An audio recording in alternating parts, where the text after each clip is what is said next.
Now, I know it's the holiday season, and it's also the season for miracles, and this story is indeed a miracle. A Nigerian man survives 3 days at the bottom of the Atlantic Ocean. This happened about 100 feet. This happened off the coast of Nigeria. This guy was about 100 feet down at the bottom of the Atlantic Ocean. Excuse me. Divers had already pulled out 4 bodies out of the sunken tugboat that was, that capsized. And as the divers were down there trying to get the rest of the bodies for their families, the diver was down there, and all of a sudden, he went to grab the hand, and the hand began to grab him.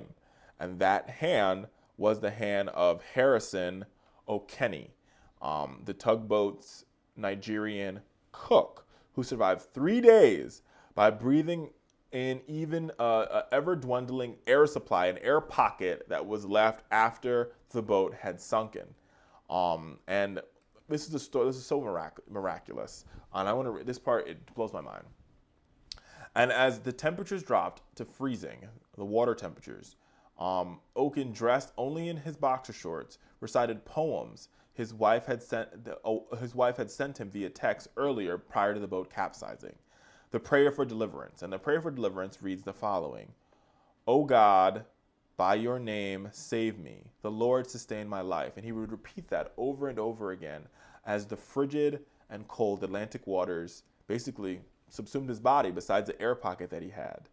The day he was rescued, after being rescued, he spent 72 hours underwater. And he believes it was a result of divine intervention. He was the only survivor after the ship had sunken. And according to the diver, he said it frightened everybody. They didn't think anybody was alive, and I understand why. Now, Harrison is doing well. He has recovered. He is walking, breathing, and living. He is home with his family.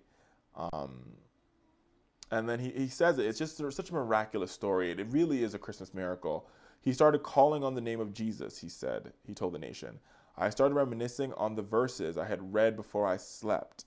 I read the Bible from Psalms 54 to 92. My wife had sent me verses to read that night when she called me before I went to bed."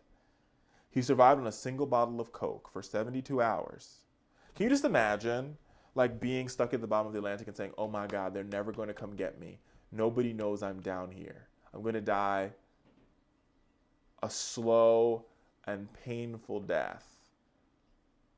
And all he had was faith. And a friend of mine once said to me, he said, "Richard, the most powerful thing that you can ever have is the power of belief. The power of belief is so strong and so powerful. And if you believe that you're going to live to the point where you're like, I'm going to live, I'm going to survive, I'm going to make it. The universe has nothing, if you're releasing this power of belief into the universe, only thing the universe can do is give you that same power back. And in Harrison's situation, the power to believe that you would live allowed him to live. It's some powerful stuff, man. So powerful. It's crazy how powerful it is.